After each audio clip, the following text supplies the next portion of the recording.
I'm giving you permission to start over. And this video is a perfect example of being persistent and trying and failing and trying and failing and starting over again, because this video was supposed to be recorded live. And I live out here in the country, and apparently today, even though it's a gorgeous blue sky sunny day, apparently I don't have good internet connection today. Now we're going to see. Yep, all right. So hopefully this is all recording okay. Hopefully you can hear me. I tried to get on YouTube Live twice from my computer setup, and it would not connect. And then I went and I was able to get on live on my cell phone, but it wouldn't stay connected. So I don't know. Is it solar flares? I don't know. But this is just par for what we want to talk about today, and that is that things don't always go our way. Even when we do all the things we're supposed to do the way we think we're supposed to do them. And we're going to talk about part 5 of the vest project today. I made a big decision over the weekend.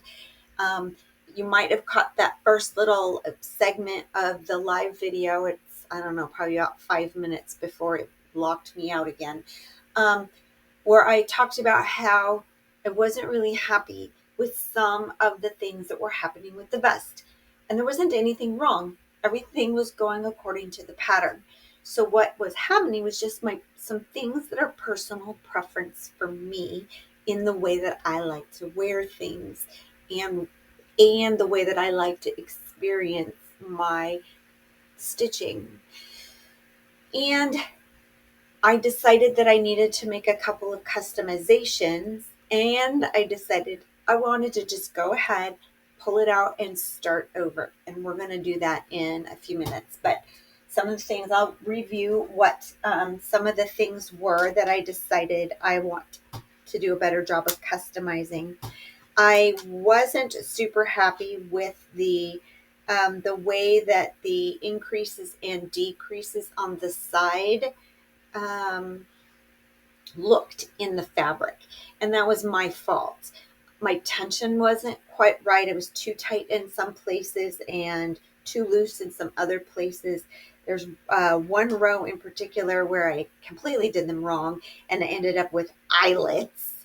I did not do a yarn over where I increased, but I picked the stitch up incorrectly when I made it, and I didn't realize it. It was probably watching one of my History Channel documentaries and was not paying attention. I tried to ladder down and fix it, and I just was not happy with the way even the fixes are laying in the fabric. It's not right or wrong. It's just not.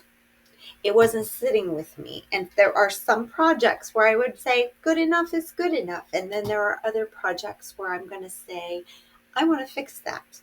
I also, in thinking about that, also realized that I really don't particularly like that the cables start all the way down in the bottom of the pocket, way down in here.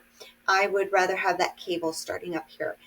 And the other thing that we talked about in the other video is that the pocket actually starts down here at the very bottom of the garment, and we have this folded hem, but the pocket then has an opening that goes inside the casing area of the hem. And I thought, I'm going to end up with a lip balm in there. I just know it. And so I think I might just leave this happening the way that it is, and I think that I might just use a few stitches and stitch that in place. I might duplicate stitch all the way through the layers. I haven't quite decided, but I'm going to take the whole thing out and start over. And it's okay, because I'm enjoying this yarn and this fabric feel really good, and I'm enjoying it. I'm also going to use more lifelines.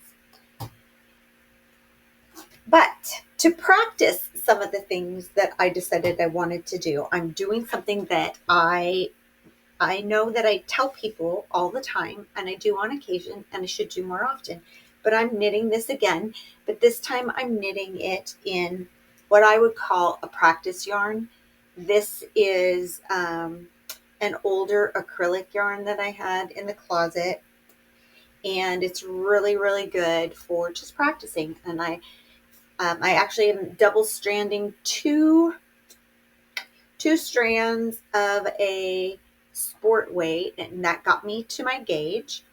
And it's a very pretty yellow, green, and white variegated. And by double stranding them together, it helps spread the color pooling out a little bit, which is kind of fun. And this then will end up being a vest for my granddaughter. One of them, or maybe two of my granddaughters that live at the same house will share it. And here's how the pockets are coming.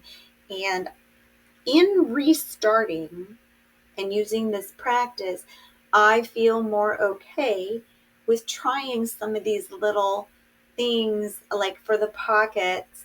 And if it doesn't work out quite right, that's okay, because this is a practice, right? So I joined the hem at the bottom of the pocket, which really makes the pocket way more shallow than before, because in the other one, the pocket goes all the way down to the bottom of the sweater. So I lose about an inch of pocket. And I actually don't really like the way that I did that. But you know what's great is, because this is a pocket one for my granddaughters who grow like super, super fast, they'll love it. They'll enjoy it for a while. They'll outgrow it, and it will be fine.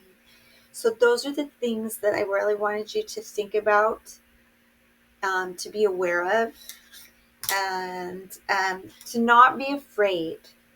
Don't be afraid to try different things and don't be afraid to customize your knitting or your crochet.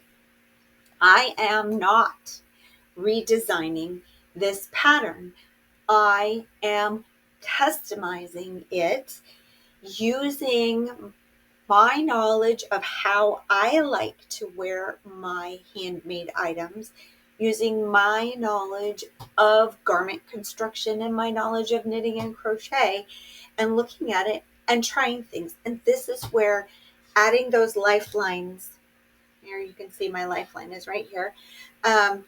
Adding those lifelines is so, so important, because I can try a thing, and if I before the row before I start the thing, if I insert that lifeline in there, I can just pick it up. I can just pull out if I didn't like my experiment, I can pull it out, pick up those stitches, and keep going.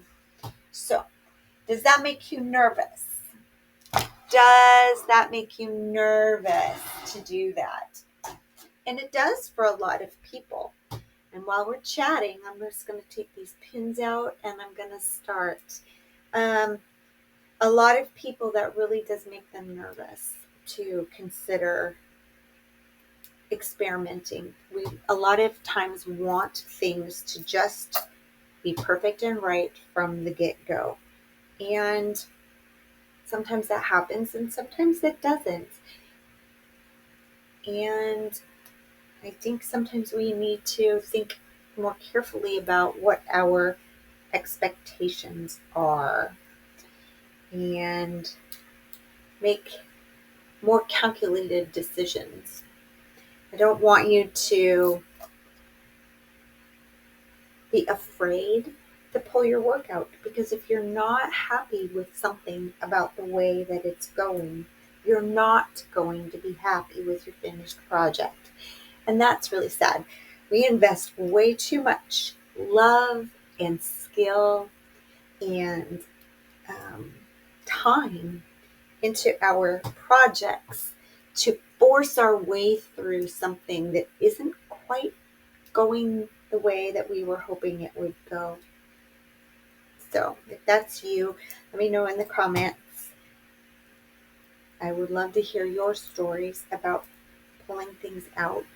I have a customer who we both cried. She was probably 3/4 of the way finished with a substantial sized blanket that was intended for a wedding, and something was not going right with it. And when we sat together and figured out what was not right, the conclusion was there was no fixing it the way that it was, and we were going to have to tear it out.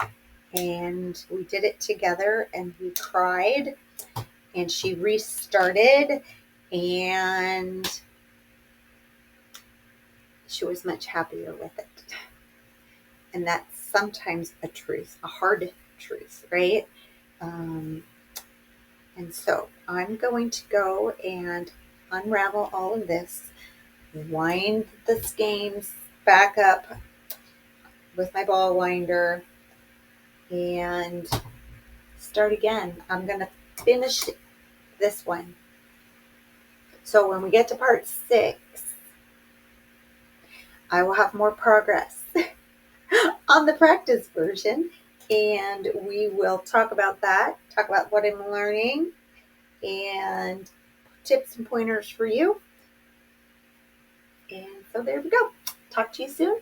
Hope you guys are having a beautiful day. Stitch, make beautiful things, be present with your stitching, and enjoy the process, would ya? Thanks for what. Don't forget to subscribe and like.